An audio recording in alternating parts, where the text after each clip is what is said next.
TV 24 news ವಾಹಿನಿಗೆ ಸ್ವಾಗತ.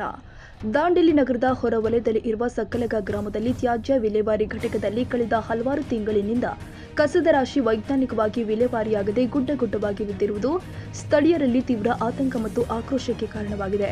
ಪ್ರತಿದಿನ ನಗರದಿಂದ ಸಾಗಿಸುವ ಹಸಿ ಮತ್ತು ಒಣ ಕಸವನ್ನು ಸಮರ್ಪಕವಾಗಿ ವಿಂಗಡಿಸಿ ಸಂಸ್ಕರಿಸಿದ ಪರಿಣಾಮ ಇದೀಗ ಘಟಕವೇ ಕಸದ ಬೆಟ್ಟದಂತಾಗಿದ್ದು ದುರ್ವಾಸನೆ ಸುತ್ತಮುತ್ತಲಿನ ಮನೆಗಳು ಮತ್ತು ರಸ್ತೆವರೆಗೂ ವ್ಯಾಪಿಸಿದೆ. ಘಟಕದ ಸುತ್ತಮುತ್ತಲಿನ ನಿವಾಸ ಪ್ರದೇಶದಲ್ಲಿ ಬೆಳಿಗ್ಗೆ ಹಾಗೂ ಸಂಜೆ ಸಮಯದಲ್ಲಿ ದುರ್ವಾಸನೆ ತೀವ್ರವಾಗ್ತಾ ಇದ್ದು ಮನೆಗಳ ಬಾಗಿಲು ಕಿಟಕಿಗಳನ್ನು ಮುಚ್ಚಿಕೊಂಡೇ ಇರಬೇಕಾದಂತಹ ಪರಿಸ್ಥಿತಿ ನಿರ್ಮಾಣವಾಗಿದೆ. ಕಸದ ರಾಶಿಗಳ ನಡುವೆ ಕೊಳೆ ಚೀಲುಗಳು, ಅಲೆದಾಡುವ ನಾಯಿಗಳ ಮಂಗಗಳ ಹಾವಳಿ ಹೆಚ್ಚಾಗಿದ್ದು ಸಾರ್ವಜನಿಕ ಆರೋಗ್ಯದ ಮೇಲೆ ಗಂಭೀರ ಪರಿಣಾಮ ಬೀರುವ ಸಾಧ್ಯತೆ ವ್ಯಕ್ತವಾಗ್ತಾ ಇದೆ. ನಗರದ ವಿವಿಧ ವಾರ್ಡ್ಗಳಿಂದ ಮನೆ ಮನೆ ಕಸ, ವ್ಯಾಪಾರ ಮಳಿಗೆಗಳ ತ್ಯಾಜ್ಯ, ಹೋಟೆಲ್ಗಳ ಆಹಾರ ಉಳಿಕೆ, ಪ್ಲಾಸ್ಟಿಕ್ ಹಾಗೂ ಇತರ ಒಣ ತ್ಯಾಜ್ಯವನ್ನ ಈ ಘಟಕಕ್ಕೆ ಪ್ರತಿದಿನ ತರಲಾಗ್ತಾ ಇದೆ. ಆದರೆ ಕಳೆದ ಹಲವಾರು ದಿನಗಳಿಂದ ವಿಂಗಡಣೆ ಹಾಗೂ ಸಂಸ್ಕರಣಾ ಪ್ರಕ್ರಿಯೆ ಸರಿಯಾಗಿ ನಡೆಯದೆ ಕಸದ ಗುಡ್ಡಗಳು ಎತ್ತರವಾಗಿ ಕಟ್ಟಿಬಿದ್ದಿದೆ. ಕೆಲವು ಕಡೆ ಮಳೆ ನೀರು ಸೇರಿ ಕೊಳಚೆ ನೀರು ಹೊರ ಹರಿತಾ ಇರೋದ್ರ ಪರಿಸ್ಥಿತಿಯನ್ನ ಇನ್ನಷ್ಟು ಗಂಭೀರಗೊಳಿಸಿದೆ.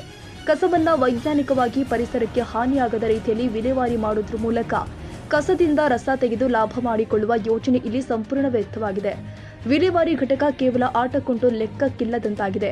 ತ್ಯಾಜ್ಯ ಸಂಸ್ಕರಣೆಗೆ ಬಳಸುವ ಯಂತ್ರೋಪಕರಣದಲ್ಲಿ ತಾಂತ್ರಿಕ ದೋಷ ಉಂಟಾಗಿ ಕೆಲವು ಯಂತ್ರಗಳು ನಿಂತಿರೋದ್ರಿಂದ ಕಸದ ವಿಂಗಡಣೆಯಾಗ್ತಾ ಇಲ್ಲ. ಜೊತೆಗೆ ಸಿಬ್ಬಂದಿ ಕೊರತೆ, ವಾಹನಗಳ ವಿಳಂಬ ಹಾಗೂ ನಿರ್ವಹಣಾ ಲೋಪವೂ ಕೂಡ ಸಮಸ್ಯೆಗೆ ಕಾರಣವಾಗಿದೆ ಎಂಬ ಮಾತುಗಳು ಕೇಳಿಬರ್ತಾ ಇದೆ. ತ್ಯಾಜ್ಯ ವಿಲೇವಾರಿ ಘಟಕದಲ್ಲಿ ಯಾವುದೇ ನಗರಸಭೆ ಅಧಿಕಾರಿಗಳು ಉಪಸ್ಥಿತರಿದ್ದು ನಿರ್ವಹಣೆ ಮಾಡುವ ಕೆಲಸವನ್ನ ಮಾಡುತ್ತಿಲ್ಲ ಅಂತ ಸಾರ್ವಜನಿಕರು ದೂರಿದ್ದಾರೆ. ಪ್ರತಿ ತಿಂಗಳು ಸಿಬ್ಬಂದಿ ವೇತನ ಹಾಗೂ ಘಟಕದ ನಿರ್ವಹಣೆ ಹೆಸರಲ್ಲಿ ಹಣ ಸುರಿಯಲಾಗ್ತಾ ಇದೆ. ಪ್ರತಿ ವರ್ಷ ತ್ಯಾಜ್ಯ ವಿಲೇವಾರಿಗೆ ನಿರ್ವಹಣೆಗೆ ಲಕ್ಷಾಂತರ ರೂಪಾಯಿ ಹಣವನ್ನು ನಗರಸಭೆ ಖರ್ಚು ಮಾಡಿದ್ರೂ ಕೂಡ ಕಸ ಮಾತ್ರ ವಿಲೇವಾರಿಯಾಗದೆ ಹಾಗೆ ಉಳಿದಿದೆ. ಕಸ ವಿಂಗಡಣೆಯ ಯಂತ್ರೋಪಕರಣಗಳನ್ನು ರಿಪೇರಿ ಮಾಡದೆ ಯಾವುದಕ್ಕೂ ಹಣವನ್ನು ಬಳಸಿದ್ದಾರೆ ಎಂಬ ಪ್ರಶ್ನೆ ಸಾರ್ವಜನಿಕರದ್ದಾಗಿದೆ. ನಗರಸಭೆಯ ಘನತ್ಯಾಜ್ಯ ನಿರ್ವಹಣಾ ಘಟಕದ ಅಧಿಕಾರಿ ಇತ್ತ ಕಡೆ ಸ್ವಲ್ಪ ಗಮನ ಹರಿಸಿ ಗಾಢ ನಿದ್ರೆಯಿಂದ ಹೊರಬಂದು ಪರಿಸರ ಹಾಗೂ ಸಾರ್ವಜನಿಕ ಆರೋಗ್ಯದ ಹಿತದೃಷ್ಟಿಯಿಂದ ತಕ್ಷಣ ಕಸದ ರಾಶಿ ತೆರವುಗೊಳಿಸಿ ದೈನಂದಿನ ತ್ಯಾಜ್ಯ ವಿಂಗಡಣೆ ಕೈಗೊಳ್ಳಬೇಕು ಅಂತ ಸಾರ್ವಜನಿಕರು ಒತ್ತಾಯಿಸಿದ್ದಾರೆ. ನಗರದ ಸ್ವಚ್ಛತೆ ವ್ಯವಸ್ಥೆಯ ಮೇಲಿನ ವಿಶ್ವಾಸ ಉಳಿಸಬೇಕಾದರೆ ನಗರಸಭೆ ಶೀಘ್ರ ಶಾಶ್ವತ ಪರಿಹಾರ ನೀಡಬೇಕಾಗಿದೆ. ಕ್ಯಾಮರಾಮನ್ ಲತೀಶ್ ಚಾಟ್ಲಾ ಜೊತೆ ಸರ್ಫರಾಜ್ ಶೇಖ್, ಟಿವಿ 24 ಕನ್ನಡ, ದಾಂಡೇಲಿ.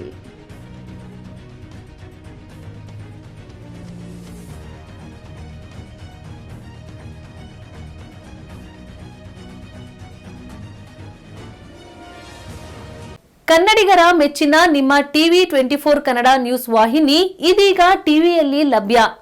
ಕರ್ನಾಟಕ ಮತ್ತು ದೇಶ ವಿದೇಶದ 360 ಡಿಗ್ರಿ ಸುದ್ದಿ ಹಾಗೂ ಉತ್ತರ ಕರ್ನಾಟಕ, ಬೆಳಗಾವಿ, ಬಾಗಲಕೋಟೆ, ಧಾರವಾಡ, ಹಾವೇರಿ, ಗದಗ, ಬಿಜಾಪುರ ಜಿಲ್ಲೆಯ ಕ್ಷಣ ಕ್ಷಣದ ವಿವರವನ್ನ ಪಡೆಯುವುದಕ್ಕೆ ಟಿವಿ 24 ಕನ್ನಡ ನ್ಯೂಸ್ ವಾಹಿನಿಯನ್ನ ಲೈಕ್ ಮಾಡಿ, ವಿಡಿಯೋಗಳನ್ನ ಶೇರ್ ಮಾಡಿ, ಕಮೆಂಟ್ ಮಾಡುವ ಮೂಲಕ ನಮ್ಮ ವಾಹಿನಿಗೆ ಸಹಕಾರ ನೀಡಿ ಮತ್ತು ಚಾನೆಲ್ ಅನ್ನ ಸಬ್ಸ್ಕ್ರೈಬ್ ಮಾಡಿ. Thank you.